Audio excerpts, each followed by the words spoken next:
शिवाय और पार्वती की दो बेटियां थीं, शारदा और शांति। वो परिवार बेहद खुशी में जी रहा था। जब पार्वती अचानक बीमार पड़ी और उसकी मृत्यु हो गई, उसकी मौत उस परिवार के लिए एक गहरा सदमा थी।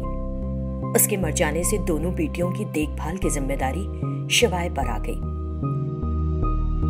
एक दिन शिवाय का दोस्त दर्श उसके घर आया और उससे कहा, दोस्त, तुम अकेले अपनी बेटियों की देखभाल कब तक करोगे?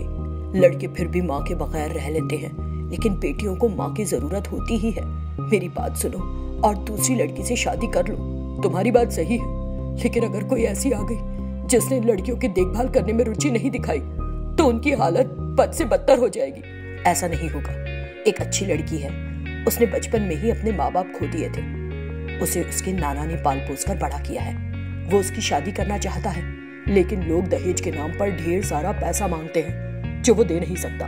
तुम उस लड़की के लिए एकदम सही आदमी हो, मेरी सलाह मानो। शिवाय ने कुछ देर सोचा और हाँ कर दी। कुछ दिनों बाद शिवाय ने उस लड़की से शादी कर ली। उसकी दूसरी पत्नी का नाम था लक्ष्मी। वो शारदा और शांति की अच्छे से देखभाल कर रही थी। कुछ दिन बीत गए। एक दिन लक्ष्मी की एक सहेली उसके पास आई और कहा, लक्ष्मी, कैसी है ऋतु? चेहरे से तो लग रहा है कि बड़ी खुश है। यहाँ तेरी अपनी ना होते हुए भी इनकी अच्छे से देखभाल कर रही है। जन्म नहीं दिया तो क्या, लेकिन है तो मेरी बेटियां। तुम इस तरह क्यों बात कर रही हो? कितनी बड़ी मूर्ख है ऋतु। तू अपना बच्चा भी तो जन्मेगी, क्या उसके आ जाने के बाद भी इन पर ऐसे ही प्यार न्यौछावर करेगी? तुम कहना क्या चाह रही हो कविता? मुझे तुम्हारी बात नहीं समझ आ रही। इसमें कुछ समझने के लिए नहीं है।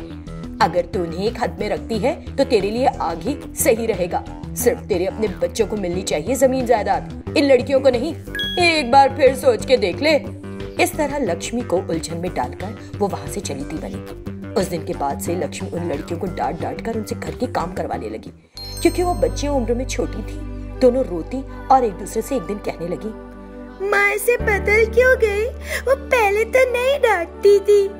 ये सोचकर वो दोनों बच्चियां बहुत दुखी हो गई। लक्ष्मी दिनों दिन डांट के साथ अब उनसे बुरा बर्ताव भी करने लग गई थी। एक दिन शारदा को बहुत तेज बुखार था। वो घर के काम नहीं कर सकी और बिस्तर पर लेटी थी। एक कामचोर, अभी तक सो रही है? तेरी बड़ी बहन काम कर रही है। माँ, मुझे तबीयत ठीक नहीं लग रही। मैं नहीं सोने दूंगी तुझे, चलो। इस तरह डांट कर उसने शारदा से काम करने के लिए जबरदस्ती की। काम करते हुए शारदा को अचानक चक्कर आए और वो गिर पड़ी। कुछ देर बाद जब लक्ष्मी ने पूरे घर में देखा तो उसे दोनों लड़कियां कहीं नहीं मिली। फिर उसने एक औरत को घर की सफाई करते देखा और पूछा, कौन हो तुम? हमारे घर में सफाई क्यों कर रही हो? वो औरत लक्ष्मी के पास आई और एक प्रेत में बदल गई। फिर वो रोने लगी, इसलिए क्योंकि तुम मेरी बेटियों को सता रही हो। वो तो मासूम बच्चियां हैं। तुम उनसे तब भी काम करवा रही हो जब उनका शरीर बुखार में तप रहा है। कौन हो तुम? तुम उन्हें अपनी बेटियां क्यों कह रही हो? हाँ, वो मेरी बेटियां हैं। मैं पार्वती हूँ। मुझसे उनकी हालत देखी नहीं गई। मुझे माफ कर दो, मुझे कुछ करना नहीं। मैं तुम्हें कुछ नहीं करूंगी। तुम्हें मारकर मैं अपनी बेटियों से फिर से उनकी मां नहीं छीनना चाहती हूँ। बस उन पर दया करो, उनसे कठिन काम मत करवाओ। हर दिन मैं आकर काम कर दूंगी अगर तुम्हें मदद चाहिए, लेकिन उनसे काम के लिए मत कहो। उनसे नहीं नहीं पार्वती, मुझे माफ कर दो बहन। मैं कविता की बातों में आ गई और गलत व्यवहार अपना लिया। मैं ऐसा फिर कभी नहीं करूंगी। मुझ पर विश्वास करो।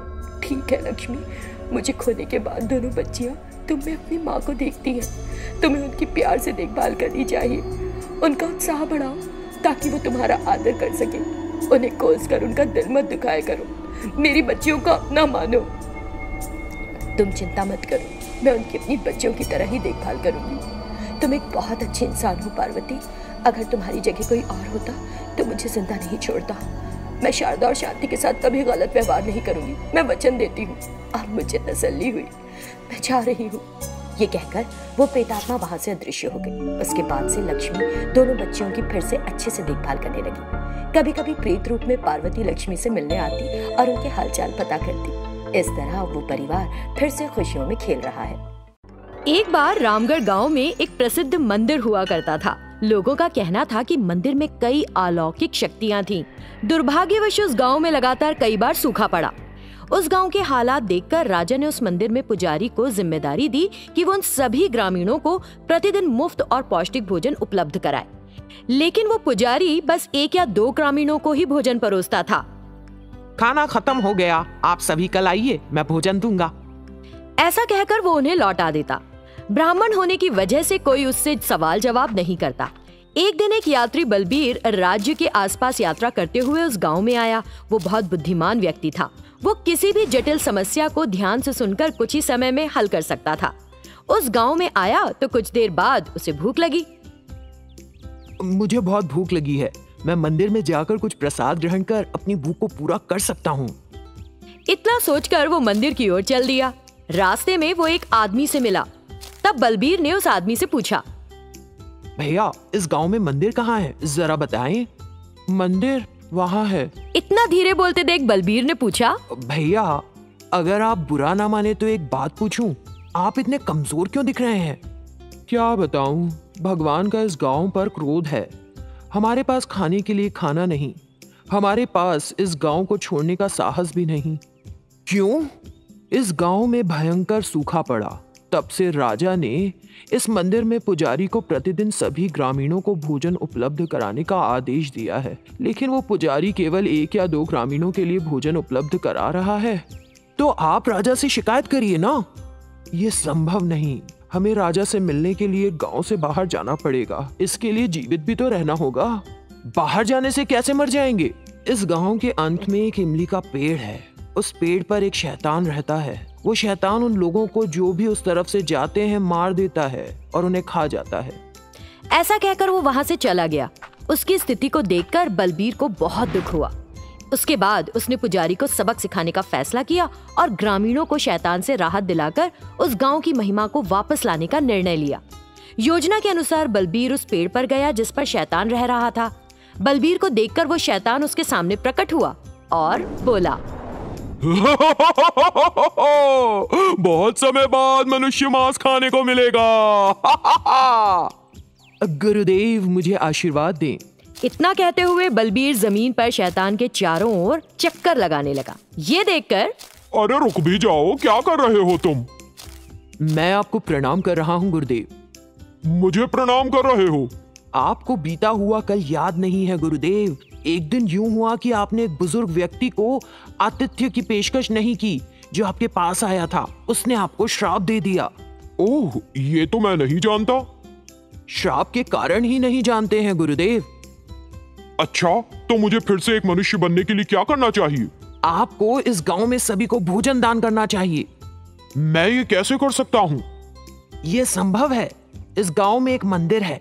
राजा ने उस मंदिर के पुजारी को भोजन दान करने का आदेश दिया था, लेकिन पुजारी सभी ग्रामीणों को उस भोजन को दान करने की बजाय अपने घर ले जा रहा है। मैं समझ गया, मुझे क्या करना है। इतना कहकर शैतान उस पुजारी के घर गया। उस शैतान को देखकर पुजारी डर गया और कांपने लगा। मुझे मत मारो, तुम जो चाहोगे मैं करूंगा। तो भोजन हर दिन सभी ग्रामीणों को मंदिर में अच्छे से दान करो, नहीं तो जान से मार डालूंगा। इस तरह शैतान ने पुजारी को धमकी दी। तब पुजारी को एहसास हुआ कि उसका जीवन धन और भोजन से ज्यादा महत्वपूर्ण है। भोजन दान करूंगा। फिर वो शैतान तो चला गया। उसके बाद से पुजारी ने उन सभी ग्रामीणों को भोजन दान करना शुरू कर दिया। इससे गांव में सभी गांव वाले खुशी से रहने लगे। बलबीर ने एक भलाई का काम किया था।